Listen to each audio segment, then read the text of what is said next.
Magkano sa pasol? 50 lang, boss. 50? Okay. Ay, pwedeng tawaran. Pwedeng dalawa 100. Pareho na. So nga, ewan ko may 50 pesos pa ako. Wala ka bang kuhan? Halaga nung kung ilan lang ang pera ko. Ayan o. Bawasan mo na lang. Uy, 35 na. Ewan ko, kulang ano. Magkano yan? 20, ano po? O di kalahati. 28. O di ka na kalahati. Pwedeng kalahati para matikman ko yung espasol. Tikman natin itong espasol dito. I-plastic mo na lang sa iba. Ito sa tabi ng Quiapo Church. Ito ba yung Plaza Miranda o hindi? Ayan po. Parte, doon pa. Pero parte ito ng Plaza Miranda.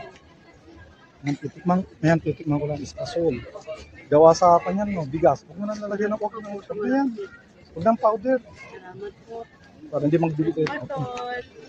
Ito, espasol.